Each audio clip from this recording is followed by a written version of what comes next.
favorite views of the distillery pretty easily. If you guys hopefully are familiar with the bottle makers, there's a sketch of the distillery on the side of the label. It's taken from this viewpoint right here. Down here, the barrels will stay down here until they taste like Maker's Mark.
Back in college, me and my buddies would come up here and we would come to the horse races at Keeneland. So this brings back some memories, but it was a really cool place to come watch some horse races.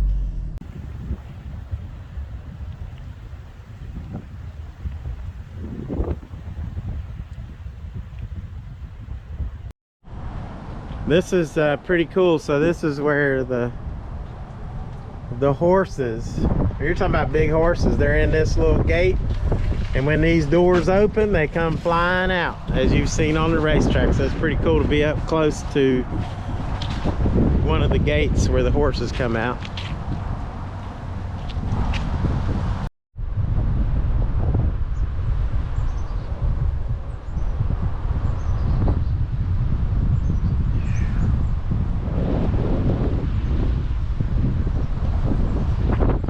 Keeneland racetrack, pretty cool, but I'll tell you what, it is cold right now in Kentucky, Lexington, Kentucky, where Keeneland is. We're on the way to Maker's Mark.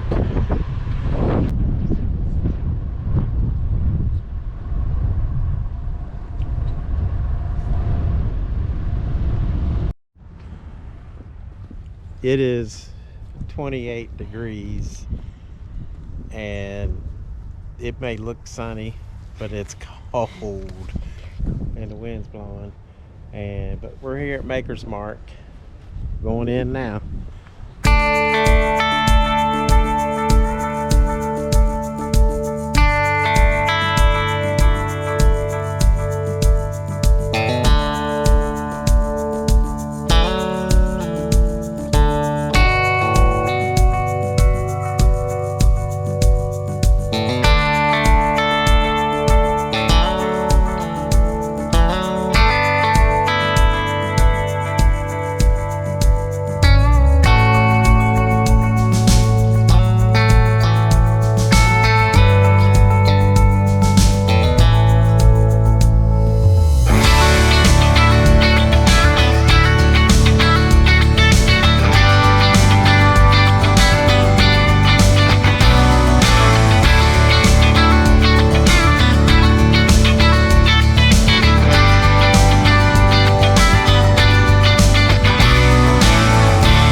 As we walk around the Maker's Mark Distillery, it was pretty interesting to find out how Bill and Marjorie Samuels changed the whiskey industry through Bill's recipe. Bill created a recipe that was unique for bourbon.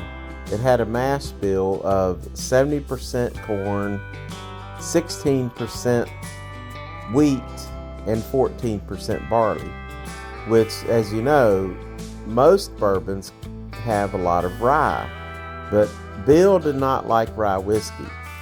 He wanted to create a bourbon, as he said, that, I'll quote him, he said, "Give me a bourbon that won't blow my ears off." And that's what he did. He set out to do that. She said this storage building is from the 1800s, and there's a lot of barrels being stored and aged in here.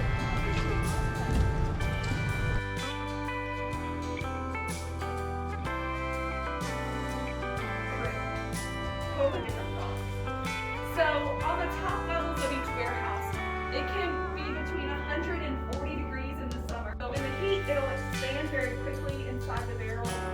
With the cold, it'll contract.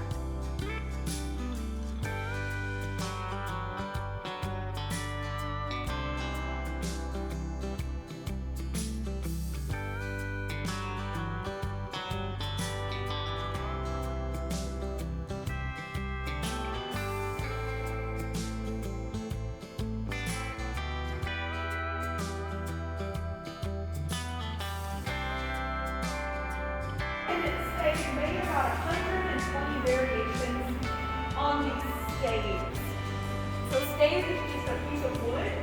You take, imagine like a steak, your favorite kind of steak, but prepared in different ways. So whether it's cooked rare, medium, or well done, or even body meat. But during this process, it's already fully matured, so we want to focus the interaction inside the barrel. So we keep it sticky. This is where all 46, all other finished products are housed.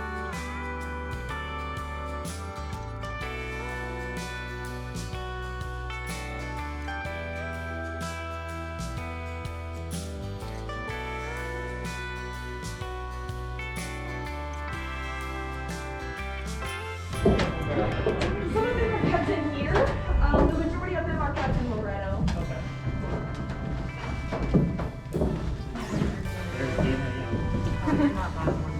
I see the case for that one. I didn't buy one. You could be part of the whiskey drop. Since you're low, this is for the grains that we use, and it'd be a part of our tour and sharing the story of makers. So the reason we have it is really to honor Margie. She had the passion for art, and Margie inducted into the Kentucky Bourbon Hall of Fame. Margie, so we wanted to honor her. Now this is the room where companies and restaurants would make their store picks. And then we got to try some of the Maker's Mark whiskey, which we loved every one. And then it's pretty interesting to note that Marjorie Samuels was the first woman ever inducted into the Kentucky Bourbon Hall of Fame. And she made her mark on Maker's Mark by dipping each bottle in that red wax. And that tradition still goes on today. And even while you're in the gift store, you can actually pick out a bottle and they will dip it in the wax for you to take home with you. So it's pretty cool. And that's one of the bottles we bought, the FAE02. We just finished up the tour of Maker's Mark, and we picked up a couple things. We got the, Tina help me out there, we got the, I have not seen this, Maker's Mark 101. That'll be delicious. We did the tasting, and in the tasting, the one, they had a 101, they had the 110. I just thought the 101 was really good. You me put that back. And then we got the license plate bottle of Limited release. FAEO2. So it is 109 proof, and we're anxious to try that. They actually came out with a FAEO1. They thought it wasn't as robust or full flavored, so they went back and they made the FAEO2, which they say has a more creamy taste and all that kind of stuff. So your favorite, what was your favorite? I would have to say, one of the ones, what was the one called at the end? It was more of a, kind of a limited thing that they were doing too, of a flavor type thing, but it wasn't overly flavored like some whiskeys are. I can't remember what it was called though, honestly. I can't either, but in general, I have never tried Maker's Mark before, unless I had it like in a cocktail drink and just don't remember. Yeah. But as far as straight whiskey goes, I've never tried it. And each one that we tried about 6 samples. Were really, in general, very smooth, and they were. Really enjoyed the flavors. I really like Maker's Mark.